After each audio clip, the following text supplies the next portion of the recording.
হইলা এই কোরআনে হাফিজ গড় তাকিয়া হওয়ার সঙ্গে সঙ্গে আল্লাহর বান্দা কোরআনে হাফিজ সিনার মধ্যে কোরআন লইয়া মসজিদের মধ্যে হাঁটিয়া যায়। বলেন সুবহানাল্লাহ। এখন খামর মধ্যে যাইতা কইছেন জানি, স্ত্রীও কইছেন তুমি কাজের মধ্যে যাও। আল্লাহর বান্দা সিনার মধ্যে কোরআন নিয়ে মসজিদের মধ্যে চলে যায়।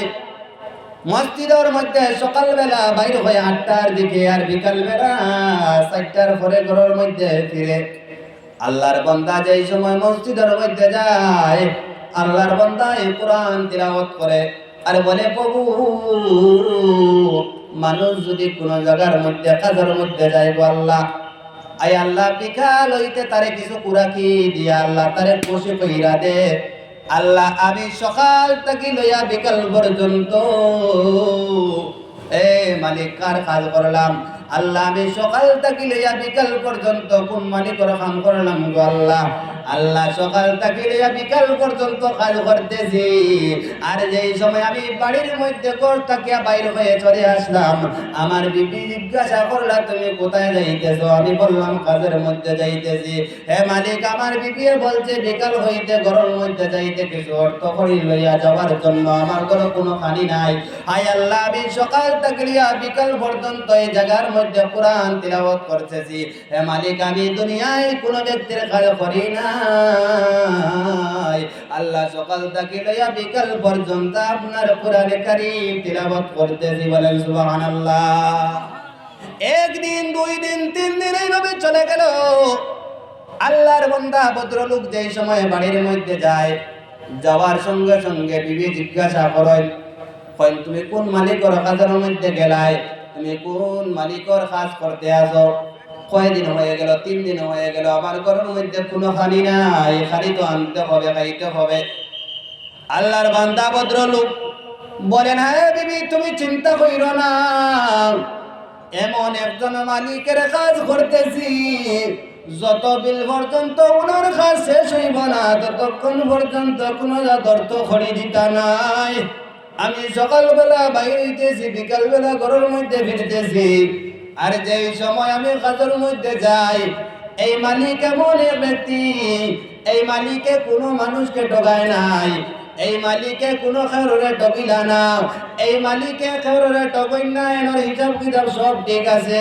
আল্লাহর বান্দা যেই সময় বাড়ির থেকে হাঁটিয়া মসজিদের মধ্যে রওনা দে, আল্লাহর বান্দা সকালবেলা বাইর হয়, বিকাল হইতে আল্লাহর বান্দা যেই সময় হাজিরা খান থেকে বাড়ির মধ্যে ফিরে, এই রকম আল্লাহর বান্দাটা ফিরে আসে।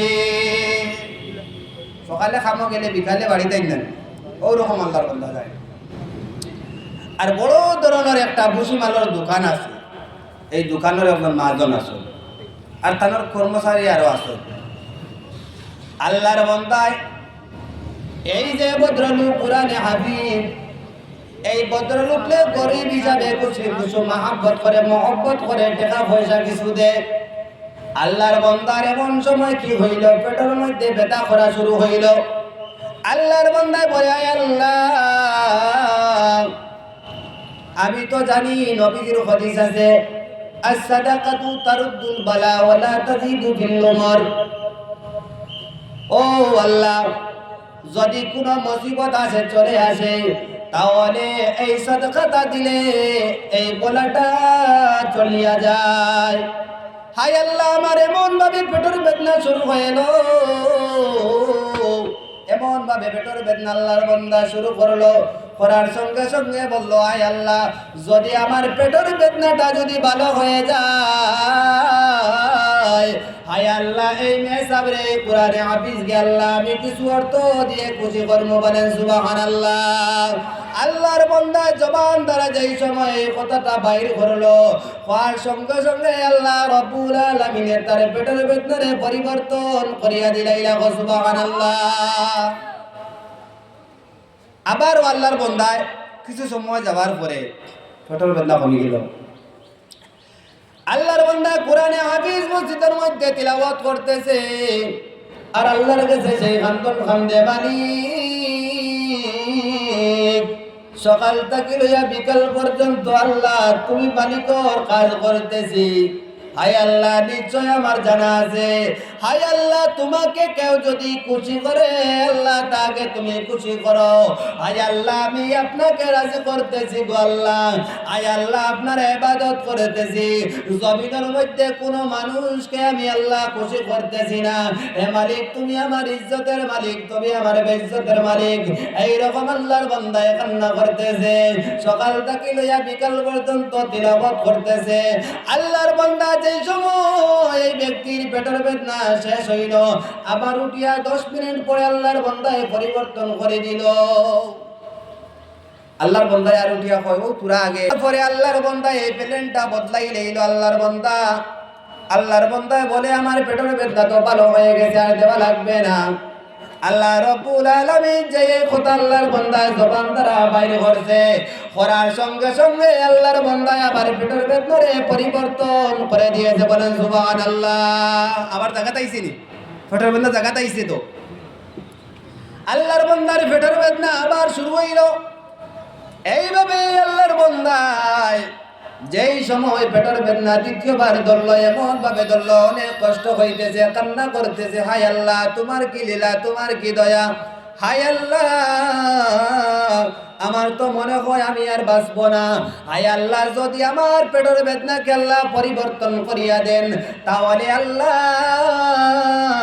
পেটের বেদনারে পরিবর্তন করিয়া দিলে আল্লাহ আমি আবার এই কোরআনে হাফিজকে কিছু অর্থ দিব, কিছু চাউল দিব। এইরকম আল্লাহ বন্দায় উল্লেখ করতেছে। আল্লাহর বন্দায় মুখটাকে বাইর করার সঙ্গে সঙ্গে এমন ভাবে বলল কর্মচারী গুলারে, এ কর্মচারীরা তোমরা কি করো, চাউল নিয়ে কিছু টাকা নিয়ে কোরআনে হাফিজর বাড়ির মধ্যে নিয়ে দিয়াও। হইতে না হইতে আল্লাহর বন্দায় আবার পেটের বেদনারে পরিবর্তন করিয়া দিলা। সুবহানাল্লাহ। আবার কিতা করলা, পেটের বেদনারে পরিবর্তন করিয়া দিলা। যেই সময় বাড়ির মধ্যে যায় আল্লাহর বান্দি উঠিয়া কয় আল্লাহ তোমার কি লীলা, তোমার কি দয়া। আল্লাহ বুঝতে পারি নাই আমার জামাই, আয় আল্লাহ আমার স্বামী যেই সময় ঘর থেকে বাইর হইয়া কাজের মধ্যে যাইনি গো আল্লাহ, 2 দিন 3 দিন হয়ে গেল কোন জাত খালি আসে নাই। আল্লাহ অনেক চিন্তাতে পড়ে গেলাম, আমাদের কি অবস্থা হবে, আমাদের কিভাবে জিন্দেগানি যাবে, খানি পাইতেছি না। আল্লাহর বান্দা যেই সময় দেখলো এই ভদ্রলোকটা এই কর্মচারী গুলা সামান গুলা নিয়ে ঘরের মধ্যে আসলো, যেই সময় স্বামী এমন ভাবে একটা নয় 15 দিন পর্যন্ত আল্লাহর বান্দা 15 দিন পর্যন্ত মসজিদের মধ্যে তিলাওয়াত করতেছে, সকাল থেকে লইয়া বিকাল পর্যন্ত কান্না করতেছে। আয়ার বলে আল্লাহ তুমি ইজ্জতের মালিক, তুমি বেইজ্জতের মালিক। যেই সময় আল্লাহর বান্দা বিকালে কোরআন তিলাওয়াত শেষ করার পরে ঘরের মধ্যে ফিরে, বিবি যেই সময় দেখলা স্বামীকে অনেক খুশি হইলা, এ স্বামী তুমি কার কাতর মধ্যে গেলাই, আজ মাত্র 3 দিন হইল রে স্বামী, যেই গিলা অর্থ আমার ঘরের মধ্যে চলে আসলো। হে স্বামী এত সামান গুলো আমার ঘরের মধ্যে চলে আসলো। হে স্বামী আমি তো ভাবতে পারি নাই যেনার খাজার মধ্যে গেছো তিনি অনেক ভালো, অনেক ভালো। সুবহানাল্লাহ। আসলে ঘটনা অন্তাকিন ঘটনা। তারপরে আল্লাহর বান্দা এমন ভাবে কান্না করতেছে, আল্লাহর বান্দা মসজিদের মধ্যে যায়, নফল নামাজ আদায় করিয়া এমন ভাবে কান্দে, মালিক তুমি আমার ইজ্জতের মালিক, তুমি আমার বেইজ্জতের মালিক। হায় আল্লাহ আমি আমার স্ত্রীকে বললাম আমি কাজের মধ্যে যাইতেছি, সকাল থেকে লইয়া বিকাল পর্যন্ত আল্লাহ কাজের মধ্যে যাইতেছি, কিন্তু আমি আল্লাহ কোন লোকের কাজ করি নাই। এই জায়গার মধ্যে আসার পরে আল্লাহ তোমার কোরআনে কারীম তিলাওয়াত করতেছি। আল্লাহর বান্দা এইভাবে কান্দে কান্দতে আল্লাহর বান্দা এইভাবে কান্না করার পরে আল্লাহ রাব্বুল আলামিন বান্দা চিন্তা করলো কি জিনিস নিয়ে ঘরের মধ্যে প্রবেশ করত। আল্লাহর বান্দায় একটা না 15 দিন পর্যন্ত চলে যায়। আল্লাহর বান্দায় বস্তার মধ্যে কিছুগুলা পাথর ঢুকিয়ে রাখে, আর এই পাথর নিয়ে আল্লাহকে কান্না করতেছে, আয় আল্লাহ, আয় আল্লাহ তুমি মালিক আর তুমি খালিক। হায় আল্লাহ আমি কার কাজ করলাম, আয় আল্লাহ কোন মালিকের ইবাদত করলাম রে আল্লাহ, তুমি আমার ইজ্জতের মালিক, তুমি আমার বেইজ্জতের মালিক। এই কইতা কয় আল্লাহর বান্দা কান্না করতেছে। আর এই পাথরের বস্তা গুলা নিয়ে আল্লাহর বান্দা 15 দিন পরে ঘরের মধ্যে যেই সময় চলে যায়, আল্লাহর বান্দি বলে স্বামী তোমার বস্তার মধ্যে কি জিনিস আছে আমাকে বলে দাও। খবরদার তুমি হাত দিও না। আল্লাহর বান্দার মনে খান্দে যে আমি বস্তার মধ্যে পাথর হারাইছি, বলা না। আর এখন যদি আমার বিবে যদি পাথর বস্তা খুলিয়া দেখেন পাথর, তাহলে কি তৈত?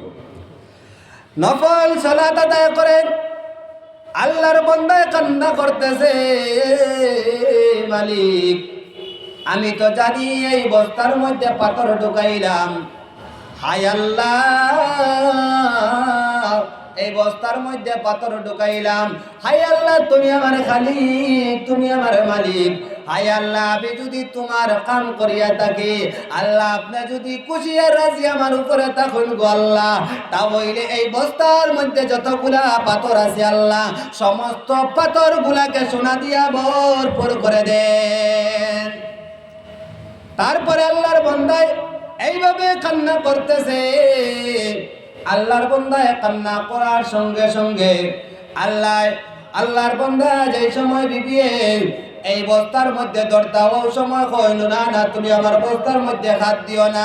ও বিবি প্রথমে আমরা 2 রাকাত সালাত আদায় করিলাই, সালাত আদায় করার পরে যেই সময় তুমি পাথরগুলা বস্তাগুলা বাইর করবে, তারপরে দেখবে এটার মধ্যে কি 2 রাকাত সালাত আদায় করে আল্লাহর বান্দি যেই সময় সেই বস্তাটা খোলা হলো, আস্তা বস্তার মধ্যে দেখা যাচ্ছে যে সোনায় ভরপুর হয়ে আছে। বলেন সুবহানাল্লাহ।